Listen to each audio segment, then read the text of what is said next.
Welcome to our channel SES academy class 8-এর সংস্কৃতের প্রশ্নবিচিত্রা থেকে আজকে 5 নম্বর স্কুলটি দেখে নেব। একের দাগে কারক ও বিভক্তি নির্ণয় করো। হে মাতো রক্ষ মাম, মাতোতে দাগ রয়েছে, এটা হবে সম্বোধনে প্রথমা বিভক্তি। 2 নম্বর বালক দ্রুতং ধাবতি, দ্রুতংয়ের নিচে দাগ রয়েছে, তাহলে হবে ক্রিয়া বিশেষণে দ্বিতীয়া বিভক্তি। রাজা হস্তেন ধনং যচ্ছতি, হস্তেন পদে দাগ রয়েছে, তাহলে এটা হবে করণে তৃতীয়া বিভক্তি। এরপর 2 নম্বরে প্রত্যয় নির্ণয় করো।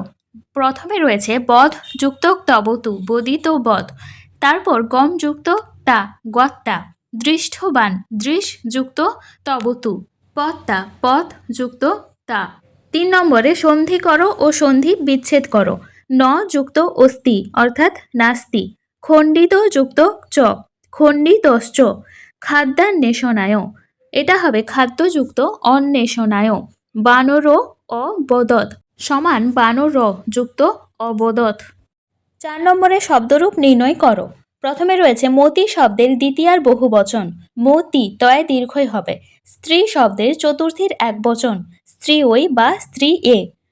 স্ত্রী শব্দের তৃতীয়ার দ্বিবচন, শ্রী ভ্যাম। এরপর 4 নম্বরে রয়েছে ধেনু শব্দের চতুর্থীর দ্বিবচন, ধেনু ভ্যাম। মতি শব্দের ষষ্ঠীর বহুবচন, মতি নাম। বধূ শব্দের পঞ্চমীর একবচন, বদ্ধা। এরপর ধাতুরূপ নির্ণয় করো। দৃশ ধাতুর লোট মধ্যম পুরুষ দ্বিবচন পশ্যতম। 2 নম্বর পা ধাতুর লং উত্তম পুরুষ বহুবচন অপি বাম। খাদ ধাতুর বিধিলিং প্রথম পুরুষ একবচন খাদেত। এরপর 4 নম্বর হস ধাতুর লিট মধ্যম পুরুষ বহুবচন হসি শথ। বস ধাতুর লট প্রথম পুরুষ দ্বিবচন বসত। পা ধাতুর লট উত্তম পুরুষ একবচন পিবামি। এরপর 6 নম্বর সংস্কৃত ভাষায় অনুবাদ করো। রত্নাকর জাতিতে ব্রাহ্মণ ছিলেন, রত্নাকর জাত্তা ব্রাহ্মণ আসিত। বশিষ্ঠের ধেনুর নাম নন্দিনী, বশিষ্ঠস্য ধেনো নাম নন্দিনী। রাজাদের গৃহে লক্ষ্মী বাস করেন, নৃপানাং গৃহে লক্ষ্মী বসতি। এরপর 7 নম্বরে রয়েছে বাংলা ভাষায় অনুবাদ করো।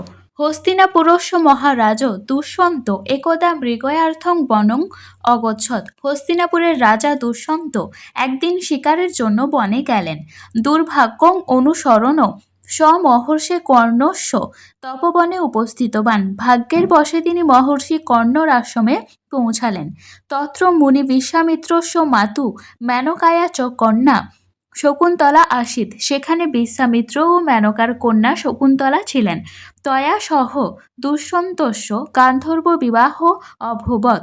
সেখানে তার সঙ্গে দুষ্যন্তের গান্ধর্ব বিবাহ হয়। রাজা দুষ্যন্ত শকুন্তলাং তত্রৈব নিধায় হস্তিনাপুরং প্রত্যাগচ্ছত। রাজা শকুন্তলাকে সেখানে রেখেই হস্তিনাপুরে ফিরে যান। অন্তরং শকুন্তলায়া পালক পিতা ঋষিকর্ণ তাং হস্তিনাপুরাং প্রেষিতবান। পরে ঋষিকর্ণ তাকে হস্তিনাপুরে পাঠিয়ে দেন। এরপর 2 নম্বর বঙ্গানুবাদটি দেখো। অনন্তরং অশ্ব সিংহ খাদ্যোপলবনায় ভ্রমণ একং গ্রামান্তরং প্রবিষ্ঠবান। এরপর এক সিংহ খাবারের সন্ধানে ঘুরতে ঘুরতে এক গ্রামে প্রবেশ করল। তত্র গামিকা তং পার্শ্ববধং অকুর্বন। সেখানে গ্রামবাসীরা তাকে ফাঁদে বেঁধে ফেলল। তত সিংহ উপায়ান্তরং নাস্তি ইতি বিচিন্ত উচ্চৈ ঘনধোরং গর্জনং কৃতবান। তখন সিংহ উপায় না দেখে জোরে গর্জন করল। তস্য গর্জনং শ্রুতা মুশিক তত্র আগত দন্তই পাশং ছিত্তা সিংহং মুক্তবান। তার গর্জন শুনে একটি ইঁদুর এসে দাঁত দিয়ে ফাঁদ কেটে তাকে মুক্ত করল এবং মুশিক সিংহস্য প্রাণান রক্ষিতবান। এইভাবে ইঁদুর সিংহের প্রাণ রক্ষা করল। চলো আজকে এই পর্যন্তই। পরের দিনে আমরা 6 নম্বর স্কুলটা দেখে নেব। ক্লাসটি ভালো লাগলে অবশ্যই লাইক করো, আমাদের চ্যানেলটি সাবস্ক্রাইব করো, শেয়ার করে দিও বন্ধুদের সাথে এবং কমেন্ট করো।